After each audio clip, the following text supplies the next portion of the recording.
একটা বাস্তব কথা কি জানেন, স্বপ্ন ভেঙে যায় ঘুম ভেঙে গেলে, আর মানুষ চলে যায় স্বার্থ ফুরিয়ে গেলে।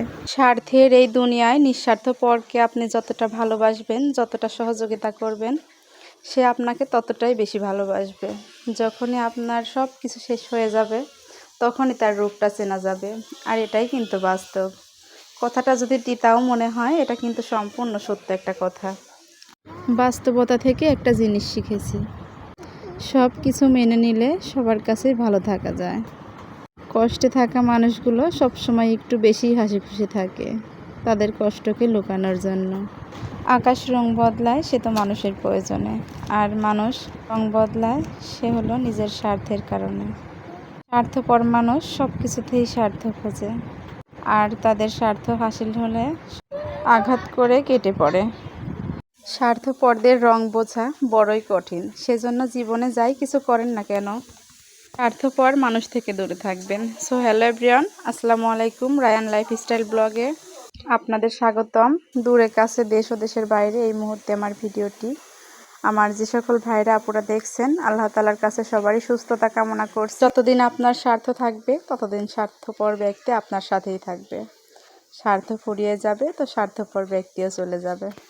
স্বার্থপর মানুষরাই জানে অন্যজনকে কখন ব্যবহার করতে হয় আর কখন ইগনোর করতে হয়।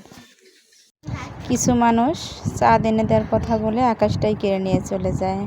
ঋণ পরিশোধ করা যায়, কিন্তু উপকার কোনোদিনও পরিশোধ করা যায় না। সুখ কখনো জোর করে নিজের জীবনে আনা যায় না। সুখ যখন আসে তখন সব কিছু নিয়েই চলে আসে, আবার যখন সুখ চলে যায় তখন সব কিছু নিয়েই চলে যায়। পুরুষের ব্যক্তিত্ব তার কথায়, আর নারীর ব্যক্তিত্ব তার চরিত্রে। বৃষ্টি না আসলে বোঝা যায় না ছাতার কোথায় ছিদ্র আছে, তেমনি মানুষের জীবনেও দুঃখ না আসলে চেনা যায় না স্বার্থপর মানুষটার আসল রূপটাকে। তাই আসলে আমাদের উচিত মানুষটাকে একটু ভালোভাবে চেনা। জীবনে চলার পথে অনেক মানুষই জীবনে আসে, কিছু মানুষ ফুল হয়ে এসে কাঁটার মতো বেরিয়ে চলে যায়। আসলে সুসময়ের বন্ধু অনেকেই হতে চায়। দেখা যায় যে যখন জীবনে দুঃখ কষ্ট আসে, তখন ভালো বন্ধুরাও চলে যায় স্বার্থপর মানুষদের মতোই। তাহলে ভালো বলবো কাকে? স্বার্থপর মানুষও যেমন, সুসময়ের বন্ধু তেমন। প্রয়োজন ফুরিয়ে গেলে আপনাকে আর ঘুরেও দেখবে না যে আপনি আসলে তার পিছে ছিলেন কিনা। তো আসলে এটাই বাস্তব। তো জীবনে চলতে গেলে আসলে বহু সমস্যার সম্মুখীন হতে হয় আমাদের। তো আমার জীবনে এটাই ঘটছে। আসলে জীবনের সবচেয়ে বড় ভুল হলো কাউকে নিঃস্বার্থভাবে ভালোবাসা। আর যাকেই আপনি নিঃস্বার্থভাবে অন্ধের মতো ভালোবাসবেন, দিন শেষে দেখা যাবে যে সমস্যাটা আপনাকে সেই করবে, সেই দিন শেষে আপনাকে পেড়া দিবে। এটাই কিন্তু বাস্তব। স্বার্থ আর সম্মান দুইটা কিন্তু বন্ধু। আপনার যখন স্বার্থ থাকবে, আপনার তখন সম্মানও থাকবে। আর আপনার যখন স্বার্থ ফুরিয়ে যাবে, আপনার সম্মানটাও তখন ধুলোর সঙ্গে মিশে যাবে। বাইরে দুনিয়ার মানুষগুলো সবাই কেমন যেন স্বার্থপর হয়ে গেছে। তো আজকে আমার মনটা খারাপ। আসলে মানুষের বিষয়ে বলতে বলতে অনেকগুলাই বলে ফেললাম। যা কিছু বললাম নিজের মনের দুঃখ কষ্ট থেকেই বললাম। আসলে আপনার জীবনে যদি স্বার্থপর মানুষ আসে, সব কিছু হাসিল করে নিয়ে চলে যাবে, আর দিন শেষে আপনাকে ভাবতে হবে যে কি হয়ে গেল। এটাই কিন্তু বাস্তব। তো আপনাদের সাথে কথা বলতে বলতে অনেকগুলা কাজই করে নিলাম সকাল থেকে। আর এই যে আমার মেয়ে হাত মুখ ধুচ্ছে, বলছে যে তাড়াতাড়ি হাত মুখ ধুয়ে পড়তে বসো।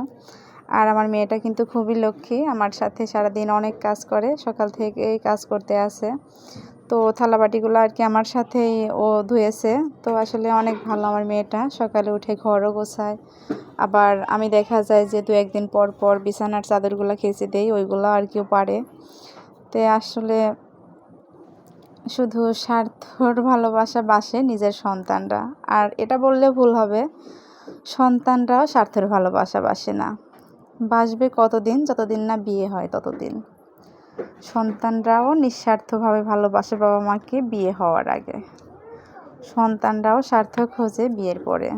আপুরা এই যে দেখতে পারছেন স্ক্রিনে, এটা কিন্তু কুমড়ো বড়ি, আমরা আর কি কুমড়ো বড়ি বলি।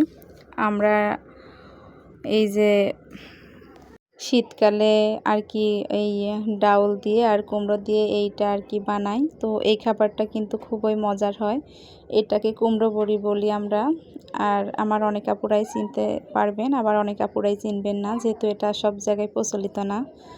আসলে কুমিল্লাতে গেছিলাম, দেখা যায় যে তারা এগুলা চেনেই না। তো আসলে আমাদের এই পাবনা জেলাতে এগুলা কিন্তু খুবই চলে। আর এই যে বৃষ্টির পরে কত সুন্দর প্রকৃতিটা, অনেক ভালো লাগছে দেখতে। ভিডিওটি 5 মিনিটের উপরে হয়ে গেছে। তো আমার ভিডিওটি যদি কোথাও কোনো জায়গায় একটু অংশ ভালো লেগে থাকে তাহলে প্লিজ লাইক করবেন, কমেন্ট করবেন এবং সাবস্ক্রাইব করে রাখবেন। আর আজকে আমার ভিডিওটি যে সকল ভাইরা আপুরা নতুন দেখছেন অবশ্যই সাবস্ক্রাইব করবেন। আর এই যে কালকে শাক নিয়ে আসছিল, ওই শাকটাই আর কি ভাজি করে দিছি। আর আমার হাজব্যান্ড শাকটা খুবই পছন্দ করে আর কি, ফ্রিজে রাখছি কিছু, ওইগুলা মাছ দিয়ে রান্না করে দেব। আর এইগুলা ভাজি করেছি, ভাজিটা কিন্তু খুব সুন্দর হয়েছিল। আর শাকগুলো আর কি টাটকা ছিল। আর মাটির চুলার রান্না খুবই মজা হয়। শাক ভাজিটা খুবই সুন্দর হয়েছিল, দেখতে যেমন লাগছে খেতে তার চেয়েও বেশি মজা হয়েছিল। আর শাকটা কিন্তু কত সুন্দর সবুজ ছিল। আর এই যে আমাদের গাছের আম, টক আম। তো সবাই চলে আসুন পাবনা জেলায়, আম খেয়ে যান। আর এই যে এইগুলা হচ্ছে পাকা আম, এইগুলা আর কি বাড়িতে লোকজন বেশি নেই, দেখা যায় যে আমরা কয়েকজন, তারপরে আমার ছেলে মেয়ে ওইভাবে আম পছন্দ করে না। আর আমার হাজব্যান্ড তো আমের ধারের কাছেও যায় না, আমি ওই রকমেরই। সবার দাওয়াত রইল। আর এই যে উঠানে ধান দেওয়া হয়েছে, এটা কিন্তু পরের দিনের ভিডিও। রোদ, বৃষ্টি হওয়ার পর আবার রোদ হয়েছে, আকাশটা অনেক সুন্দর দেখা যাচ্ছে, সেই জন্যই আর কি ভিডিও করছি। আজকের মতো এখানেই শেষ করছি।